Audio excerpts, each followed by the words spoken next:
నమస్తే, welcome to social post. నేను విష్ణు, ప్రస్తుతంతో పాటు certified financial planner doctor but Anil Kumar గారు ఉన్నారు. సార్తో మాట్లాడదాం. అనిల్ గారు నమస్తే సార్. నమస్తే అండి. Welcome to social post. Thank you అండి. సో అనిల్ గారు, లాస్ట్ ఒక 3-4 డేస్ బ్యాక్ మీరు అహ్మదాబాద్ లోని గిఫ్ట్ సిటీ టూర్కి వెళ్ళారు. గిఫ్ట్ సిటీ అంతా సందర్శించారు. సో గిఫ్ట్ సిటీకి సంబంధించిన విశేషాలను మన ఆడియన్స్ తో షేర్ చేసుకోగలరు. ఏంటి అసలు గిఫ్ట్ సిటీ అంటే ఏంటి, అక్కడ బిజినెస్ ఆపరేషన్స్ ఎలా నిర్వహించుకోవచ్చు, ఇది ఎవరికి ఉపయోగపడుతుంది? గిఫ్ట్ సిటీ అంటే Gujarat international finance and technology city అన్నమాట. మన హైటెక్ సిటీ ఎలాగో ఓకే. సో ఒక ఏరియాలో ఏంటంటే ఈ ఫైనాన్స్ ఫోకస్డ్ టెక్నాలజీ సిటీ వాళ్ళు అహ్మదాబాద్ గాంధీనగర్ మధ్యలో కడుతున్నారు. దీనిలో ఇంపార్టెంట్ ఏంటంటే ఇది ఐఎఫ్ఎస్సి అన్నమాట, ఇంటర్నేషనల్ ఫైనాన్స్ సర్వీస్ సెంటర్ ఇది. సో ఐఎఫ్ఎస్సిస్ అంటే ఎట్లా అంటే ఇప్పుడు ఎగ్జాంపుల్ మారిషస్ కానివ్వండి, సింగపూర్ కానివ్వండి, హాంకాంగ్ కానివ్వండి, ఇన్వెస్ట్మెంట్స్ రావడానికి కానీ ఇన్వెస్ట్మెంట్స్ మేనేజ్ చేయడానికి కానీ ఈజీ అన్నమాట ఈ గ్లోబల్ ఇన్వెస్ట్మెంట్స్. సో మీరు బయట నుంచి డబ్బులు తేవాలన్నా ఈ ఐఎఫ్ఎస్సి ద్వారా, ఆర్ ఈ ఐఎఫ్ఎస్సీలు ఎక్కడైనా ఇన్వెస్ట్ చేయాలన్నా కానీ రూల్స్ కానీ ఎక్కువగా ఉండవు అనమాట. ఆఫ్ షోర్ ఎంటిటీస్ అంటాం మనం. మారిషస్ని ఎందుకు వాడతారో, ఆఫ్ షోర్ ఈజీగా అకౌంట్ ఓపెన్ చేసుకోవచ్చు, ఈజీగా అక్కడ నుంచి కంపెనీ పెట్టచ్చు, ఈజీగా అక్కడ నుంచి నువ్వు ఆపరేట్ చేసుకోవచ్చు. మోర్ ఆర్ లెస్ అలాంటి సిస్టమే ఐఎఫ్ఎస్సి ద్వారా ఈ గిఫ్ట్ సిటీ అనేది ఒక ఐఎఫ్ఎస్సిఏ అనమాట. దీనికి ఒక సపరేట్ అథారిటీ ఉంటుంది, ఐఎఫ్ఎస్సిఏ అంటారు, international finance service centre authority. ఇదైతే ఉందో ఈ authority government of India establish చేసింది. దీనికి ఒక separate, it operates like separate entity అనమాట. దీనికి సెబీ కానీ ఆర్బీఐ కానీ ఓన్లీ రూల్స్ పాటించాలి, బట్ వీళ్ళ own set of guide lines అన్ని వీళ్ళే చేస్తారనమాట. అక్కడ ఎస్టాబ్లిష్ చేసిన కంపెనీస్ ఇండియాలో అనే కన్నా కూడా ఫారిన్లో ఎస్టాబ్లిష్ చేసినట్టే అనమాట. సో అడ్వాంటేజ్ ఏంటంటే ఫారిన్ కరెన్సీలోనే డబ్బులు తేవచ్చు అండ్ ఫారిన్ కరెన్సీలోనే ట్రేడ్ చేసుకోవచ్చు. డబ్బులు తీసుకునేప్పుడు కూడా ఎటువంటి రిస్ట్రిక్షన్స్ ఉండవు. ఇండియాలో ట్యాక్సేషన్ వర్తించదు, బికాస్ ఆ కంపెనీ అనేది ఫారిన్ జోన్లో ఉన్నట్టు అనమాట. సో అందుకే ఇన్వెస్టర్స్ ఎవరైనా సరే, ఎన్ఆర్ఐ ఇన్వెస్టర్స్ ఎస్పెషలీ, నువ్వు వాళ్ళు డాలర్ డినామినేటెడ్ కావచ్చు, దినార్ కావచ్చు, యూకే కావచ్చు, యూకే నుంచి పౌండ్స్ కావచ్చు, ఏవైనా సరే నియర్లీ 20 రకాల కరెన్సీల ద్వారా ఎటువంటి కన్వర్షన్ లేకుండా, ఎటువంటి ఇండియాలో పాన్ నంబర్ ఇవ్వకుండా కూడా, ఎటువంటి బ్యాంక్ అకౌంట్ ఓపెన్ చేయకుండా కూడా వాళ్ళు ఇన్వెస్ట్ చేసుకోవచ్చు గిఫ్ట్ సిటీ ద్వారా అన్నమాట. అండ్ ఈ గిఫ్ట్ సిటీలో చాలా ఫండ్ మేనేజ్మెంట్ కంపెనీలు, మ్యూచువల్ ఫండ్ కంపెనీలు, ఇన్సూరెన్స్ కంపెనీలు కూడా, ఇన్సూరెన్స్ కంపెనీస్ ఇంకా ఫుల్ ఫ్లెజ్గా స్టార్ట్ అవ్వలేదు, బట్ ఫండ్ మేనేజ్మెంట్ కంపెనీస్ మాత్రం ఆల్రెడీ ఆపరేటింగ్ ఉన్నాయి. సో ఎన్ఆర్ఐస్ ఫ్రీగా అక్కడ ఇన్వెస్ట్ చేయొచ్చు, దాని ద్వారా ఇండియాలో ఇన్వెస్ట్ చేయొచ్చు అనమాట. సో అడ్వాంటేజ్ ఏంటంటే ఎటువంటి రిస్ట్రిక్షన్స్ ఉండదు, డబుల్ ట్యాక్సేషన్ ఉండదు. నువ్వు సపోజ్ కొన్ని కంట్రీస్కి అయితే ఇంకా బెటర్, లైక్ ఎగ్జాంపుల్ దుబాయ్ కానీ, సౌదీ కానీ, కొన్ని మిడిల్ ఈస్ట్ కంట్రీస్ ఏవైతే ఉన్నాయో అక్కడ ట్యాక్స్ లేదు. అండ్ గిఫ్ట్ ద్వారా చేయడం వల్ల ఇక్కడ ట్యాక్స్ ఉండదు అనమాట. సో మొత్తానికి ట్యాక్స్ కూడా వాళ్ళకి వర్తించదు. సో అనిల్ గారు, ఈ ప్రోగ్రామ్ స్టార్ట్ అయ్యే ముందు మీరు గిఫ్ట్ సిటీకి సంబంధించి ఇన్బౌండ్ కాన్సెప్ట్ గురించి ఒకటి చెప్పారు, అవుట్ బౌండ్ కాన్సెప్ట్ గురించి ఉంటాయి. విష్ణు, అక్కడ 2 జోన్స్ ఉంటాయి, ఇన్బౌండ్ అవుట్ బౌండ్ అని అన్నారు కదా. ఫస్ట్ ఒక్కసారి అసలు ఇన్బౌండ్ జోన్ గురించి ఒక్కసారి క్లియర్ గా చెప్పండి. అసలు ఈ ఇన్బౌండ్ జోన్ లో ఎవరెవరు వస్తారు, ఇక్కడ ఇన్వెస్ట్మెంట్స్ చేయడానికి ఎవరెవరికి ఎటువంటి అర్హతలు ఉంటాయంటారు? So inbound out bound funds అనమాట. సో ఇన్బౌండ్ ఫండ్స్ అంటే ఏంటంటే డబ్బులు ఏవైతే ఎన్ఆర్ఐస్ కానీ, ఫారిన్ ఇన్స్టిట్యూషనల్ ఇన్వెస్టర్స్ కానీ ఎవరైనా సరే ఇండియాలో ఇన్వెస్ట్ చేయడానికి గిఫ్ట్ సిటీ ద్వారా చాలా ఈజియర్ యాక్సెస్ అనమాట. డాక్యుమెంటేషన్ చాలా తక్కువ ఉంటుంది, అంతా ఆన్లైన్ అయిపోతుంది. ఎటువంటి ఫిజికల్, మామూలుగా ఇప్పుడు ఎన్ఆర్ఐస్ ఇండియాలో పిఎంఎస్ కానీ, ఏఐఎఫ్ కానీ, ఎటువంటి డీమ్యాట్ అకౌంట్ ఓపెన్ చేయాలన్నా ఆన్లైన్ అంత ఈజీ కానే కాదు. Documentation, heavy set of documentation, lot of rules, and మళ్ళీ ట్యాక్స్ సర్టిఫికేట్లే కానీ, ఇక్కడ ట్యాక్సేషన్ కానీ చాలా ఆలోచించాల్సి వస్తుంది. అలాంటివి ఏవీ లేకుండా మీకు ఎన్ఆర్ఐస్కి అయితే వెరీ స్ట్రీమ్ లైన్డ్ ఆపరేషన్స్. చాలా మటుకు కంపెనీస్, ఇండియన్ కంపెనీసే, Indian mutual fund companies, Indian PMS companies, AF companies అవే ఇప్పుడు అక్కడ ఓపెన్ చేశాయి తన ఆఫీసులు.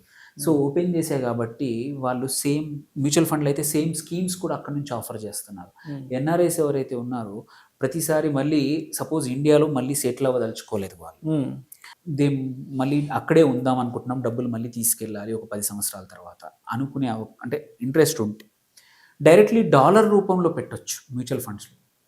పిఎంఎస్లో ఇన్వెస్ట్ చేయొచ్చు డైరెక్ట్లీ డాలర్స్ ద్వారా కానీ. సో మీ ఫారిన్ కరెన్సీని అలాగే తీసుకురావచ్చు. తీసుకెళ్ళేప్పుడు కూడా నీ ఫారిన్ కరెన్సీ అలాగే తీసుకెళ్తావు కాబట్టి కరెన్సీ రిస్క్ ఉండదు, ఎటువంటి ట్యాక్సేషన్ ఇష్యూ ఉండదు, డాక్యుమెంటేషన్ చాలా easy and is of doing అనేది చాలా ఫాస్ట్. అన్నిటికన్నా ఇంపార్టెంట్ ఏంటంటే గిఫ్ట్ సిటీలో రూల్స్ అనేవి అవసరాలకు తగ్గట్టు ఐఎఫ్ఎస్సిఏ కంపెనీస్తో మాట్లాడి ఈజీగా చేంజ్ చేస్తుంది. ఇక్కడ మన రెగ్యులర్గా మన ఇండియన్ మార్కెట్లో ఏవి చేంజ్ చేయాలన్నా ఆర్బీఐ, ఎటువంటి ద్రవ్యానికి సంబంధించి తీసుకొచ్చి డబ్బులు తీసుకురావాలంటే ఆర్బీఐ ఫెమా రూల్స్. దెన్ మిగిలినవన్నీ ఇప్పుడు క్యాపిటల్ మార్కెట్లో ఇన్వెస్ట్ చేయాలంటే సెబీ రూల్స్ ఉంటాయి. మ్యూచువల్ ఫండ్లో అంటే సెబీ రూల్స్తో పాటు self regulating authority like amphi లాంటి పిఎంఎస్లో ఇన్వెస్ట్ చేయాలంటే సెబీతో పాటు ఏపీఎంఐ అని ఉంటుంది, ఆంఫీ లాగా సిమిలర్ అథారిటీ. సో అంటే ఇవన్నీ self regulations, industry regulations, financial market regulations complicated అనే కాకుండా ఇంకోటి ఇండియన్ వైడ్, నేషన్ వైడ్ ఉంటుంది. వెరాజ్ అక్కడ అట్లా కాదు, అన్నీ ఒక చిన్న ఏరియాలోనే అన్నీ ఉంటాయి కాబట్టి ఏమైనా చేంజెస్ అవసరం ఉన్నా ఎటువంటి ఈజ్ ఆఫ్ డూయింగ్ అనేది ఫాస్టర్. సో రెగ్యులేటర్కి నువ్వు ఒక లాజిక్తో పాటు ఇది చేంజ్ చేయండి సార్ రూల్స్, ఇది కష్టం అవుతుంది మీరు చూడండి అని అంటే వితిన్ ఫ్యూ డేస్ కొత్త రూల్స్, కొత్త గైడ్ లైన్స్ చేయగలుగుతారు ఐఎఫ్ఎస్సి ద్వారా. సో అంటే ఎందుకంటే ఎవాల్వ్ అవుతుంది. నెక్స్ట్ 3-4 ఇయర్స్లో అదొక ఫైనాన్షియల్ హబ్, మేజర్ హబ్ కాబోతుంది అహ్మదాబాద్ పక్కన ఉన్న ఈ గిఫ్ట్ సిటీ అనమాట. సో ఈ ఇన్బౌండ్ ఫండ్స్ వల్ల అడ్వాంటేజ్ నేను చెప్పినట్టు రెగ్యులేటరీ వెరీ ఈజీ యాక్సెస్, మళ్ళీ రీపాట్రియేషన్ ఎప్పుడంటే అప్పుడు డబ్బులు తీసుకెళ్ళడానికి ఎటువంటి రూల్స్ లేవు, సింపుల్గా తీసుకెళ్ళచ్చు. కరెన్సీ డైవర్సిఫికేషన్ చేసుకోవచ్చు, నువ్వు ఓన్లీ రూపీస్లోనే కాదు ఎటువంటి దానిలో పెట్టుకోవచ్చు. అండ్ లోవర్ ఎంట్రీ బ్యారియర్స్ కూడా, మీరు అంత పెద్దగా కష్టాలు పడాల్సిన అవసరం లేదు, ఈజీగా ఈజీగా ఇన్వెస్ట్ చేయొచ్చు అనమాట. దీని ద్వారా ఏమున్నాయి అనేది, ఇది ఇండియాలో ఇన్వెస్ట్ చేయడానికి ఇన్బౌండ్ ఫండ్స్ ద్వారా ఏమున్నాయంటే ఒకటి ఏఎఫ్స్ ఉన్నాయి. ఏఎఫ్స్ ఇప్పటికైతే మాత్రం అన్ని కూడా మినిమం $150,000, నియర్లీ ₹1 కోటి ఏదైతే ఏఎఫ్ ఉందో దగ్గర అదే ఉంది ఇప్పుడు కూడా. కాకపోతే కొంచెం ఎంట్రీ బ్యారియర్ తక్కువ చేసి $75,000 చేసి అవకాశాలు ఉన్నాయి త్వరలో. అదొకటి ఏఎఫ్ ఉంది. దాంతోపాటు మ్యూచువల్ ఫండ్స్ ఆల్రెడీ చాలా కంపెనీస్ ఎస్టాబ్లిష్ చేశాయి. ఇండియాలో ఉన్న ఫండ్స్ని నువ్వు గిఫ్ట్ సిటీ ద్వారా కూడా ఫోలియోస్ క్రియేట్ చేసుకొని ఎటువంటి ప్యాన్ ఇవ్వకుండా ఓపెన్ చేయొచ్చు. సో అది పాసిబిలిటీ ఉంది. అది ఆల్రెడీ నేను ఆల్రెడీ తీసేసుకొని వచ్చేసాను.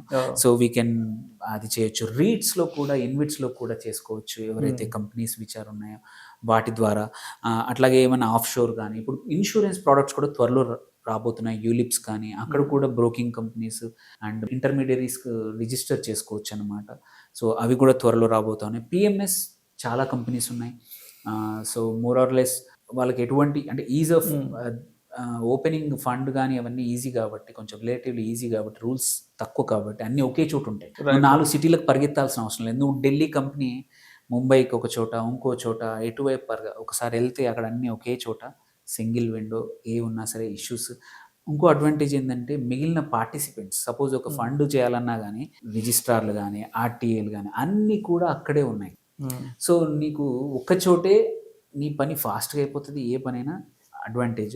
ఇన్వెస్టర్స్కి మాత్రం ఇంకొక మంచి మెథడ్, 2 times ట్యాక్స్ కట్టకుండా ఈజీగా తన ఇన్వెస్ట్మెంట్ ట్రాక్ చేసుకోవడానికి. ఇండియాలో ఎవరైతే ఎస్పెషల్లీ మ్యూచువల్ ఫండ్స్ కన్నా కూడా పిఎంఎస్ఏఎఫ్ మాత్రం పెట్టడానికి ఒక మంచి సాధనము, మంచి ప్లేస్ గిఫ్ట్ సిటీ. ఇప్పుడు ఇక్కడ ఓన్లీ థింగ్ ఏంటంటే కొంచెం అనుభవము, నాలెడ్జ్ ఉండి ఈ రూల్స్కి, ఈ సెటప్ దీనికి ఉన్న వాళ్ళతో మాట్లాడితే చాలా మంచి రిటర్న్స్ రావచ్చు ఎన్ఆర్ఐస్కి.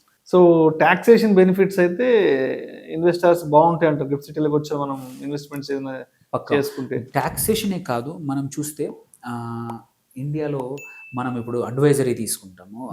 మ్యూచువల్ ఫండ్ కంపెనీస్ కానీ, పిఎంఎస్ కంపెనీస్ ఏవైతే ఫండ్ మేనేజ్మెంట్ ఛార్జెస్ కానీ, వీటన్నిటికీ, ఈవెన్ ఎస్టీటీకి కానీ అన్నిటికి కూడా జిఎస్టీ ఉంటుంది. బట్ ఏ కంపెనీస్ అయితే గిఫ్ట్ సిటీ నుంచి ఆపరేట్ చేస్తాయో జిఎస్టీ కూడా లేదు. సో ఆ కాస్ట్ కూడా మనకి ఇన్వెస్టర్కి బెనిఫిట్ మిగిలిపోతుంది చాలా కేసుల్లో. సో అడిషనల్ రిటర్న్స్ కానీ అండ్ ఫాస్టర్ ప్రాసెసింగ్ కానీ, రూల్స్, సెట్ ఆఫ్ రూల్స్ అన్నీ కూడా మనం ప్యాన్ అవసరం లేదు కాబట్టి ఇన్కమ్ ట్యాక్స్ నువ్వు రిపోర్ట్ చేయాల్సిన అవసరం లేదు, ఇండియాలో ఫైల్ చేయాల్సిన అవసరం లేదు. సో ఇంకొక 2-3 పనులు తగ్గిపోతాయి. ఇన్వెస్టర్ అయితే నాట్ షూర్ ఎక్కడ ఉందాం అనుకుంటున్నారు, బట్ ఇండియాలో ఇన్వెస్ట్ చేసి ఇండియాలో మంచి గ్రోత్ స్టోరీ ఉంది క్యాప్చర్ చేయాలనుకునే వాళ్ళకి మాత్రం గిఫ్ట్ సిటీ ద్వారా ఏఎఫ్స్, పిఎంఎస్ నియర్లీ 120 ఏఎఫ్స్ ఉన్నాయి ఇప్పుడు కరెంట్లీ. సేమ్ నెంబర్ ఆఫ్ పిఎంఎస్లు కూడా ఆఫర్ చేస్తూ ఉన్నాయి. సో కొన్ని కేటగిరీ 1, కేటగిరీ 2, కేటగిరీ 3 ఏఎఫ్స్ ఉన్నాయి. పిఎంఎస్లు కూడా అన్ని రకాలు, లార్జ్ క్యాప్ నుంచి, హైబ్రిడ్ నుంచి, mid and small cap, SME పిఎంఎస్లు కూడా ఉన్నాయి. సో ఇట్స్ ఆల్ మన చాయిస్ అనమాట. ఇన్వెస్టర్కి చాయిస్ చాలా ఉంది. ఎలా మన రెగ్యులర్గా నాన్ గిఫ్ట్ మనం ఎలా చాయిస్ ఉందో బయట, ఇప్పుడు అక్కడ కూడా ఆ చాయిస్ స్టార్ట్ అయింది. మొదట్లో ఉండకపోయేది. సో అడ్వాంటేజెస్ ఉన్నాయి అన్నమాట. Thank you sir, thank you so much Anil గారు. థ్యాంక్ యూ అండి. అసలు గిఫ్ట్ సిటీలో ఇన్వెస్ట్మెంట్స్, మనం అక్కడికి వెళ్ళి ఇన్వెస్ట్మెంట్స్, బిజినెస్ ఆపరేషన్స్ చేసుకోవాలి అంటే దానికి ఉన్న ప్రొసీజర్ ఏంటి, అండ్ గిఫ్ట్ సిటీలో బిజినెస్ ఆపరేషన్స్ నిర్వహించుకోవడం వల్ల టాక్సేషన్ బెనిఫిట్స్ ఎలా ఉంటాయి అనే దాని గురించి చాలా చక్కగా మీరు అక్కడికి వెళ్ళి చూసి వచ్చి ఇక్కడ మన ఆడియన్స్తో ఆ విశేషాలు షేర్ చేసుకున్నారు. Thank you so much sir.